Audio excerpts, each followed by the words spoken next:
Elon Musk का परिवार और उनका प्रारंभिक जीवन किसी बायोपिक के लिए शानदार स्क्रिप्ट जैसा है।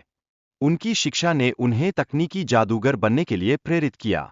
जानते हो, उन्होंने 12 साल की उम्र में अपना पहला कंप्यूटर गेम बनाया और बेच डाला। अब सोचो, कौन सा बच्चा ऐसा करता है? ये तो ऐसे है जैसे हम सब चॉकलेट को बेचने की सोचते थे, लेकिन मस्क ने गेम बेचना शुरू कर दिया।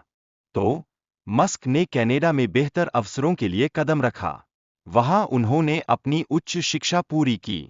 यह शिक्षा उनके लिए ऐसी थी जैसे एक बॉडी बिल्डर के लिए जिम, बस यह धातु की जगह नए आइडियाज थे। यह उनके नवोन्मेषी प्रोजेक्ट्स का आधार बनी। 1999 में जब मस्क ने जिप 2 बेचा, तो उनके हाथ में आए $22 मिलियन। भाई वाह! पहला बड़ा वित्तीय सफलता मानो किसी ने लॉटरी जीत ली हो। यह तो ऐसा था जैसे पोकेमॉन कार्ड्स के बदले में किसी ने असली सोने का सिक्का पा लिया हो। इस पैसे ने उनके भविष्य के प्रोजेक्ट्स के दरवाजे खोल दिए। फिर आया X.com और पेपैल का दौर। जब ये दोनों मिल गए, तो मस्क ने ऑनलाइन भुगतान प्रणाली में ऐसा बदलाव किया कि लोग बैंक में जाने से कतराने लगे। 2002 में जब पेपैल ईबे को बेचा, तो उनकी जेब में आ गए $180 मिलियन। अब ये पैसे देखकर मॉल की सारी निगाहें मस्क पर थीं। अब बात करते हैं स्पेसएक्स की। मस्क ने अंतरिक्ष यात्रा को सस्ती बनाने के लिए काम शुरू किया। 2008 में जब उनका पहला सफल प्रक्षेपण हुआ, तो नासा ने उन्हें बड़े अनुबंध दिए। सोचना, अंतरिक्ष में जाने का खर्च अब हमें कर्ज लेकर नहीं उठाना पड़ेगा। क्यों? क्योंकि मस्क ने तो कह दिया है, जब तक हम मंगल पहुंच नहीं जाते, तब तक हम लड़ाई नहीं हारेंगे।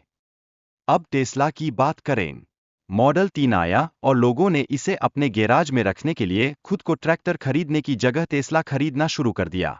ये तो ऐसा था जैसे किसी ने पिज्जा ऑर्डर करने के बजाय डाइट कोक का सुथरा सा पैकेट ऑर्डर दे दिया। टेस्ला ने बाजार में धूम मचाई, और कंपनी की वृद्धि की रफ्तार तो देखो, किसी फॉर्मूला 1 रेस की तरह थी। फिर मस्क ने ट्विटर खरीदा और वहां भी ऐसे परिवर्तन किए जैसे किसी ने अपने घर में बड़ा सुधार किया हो।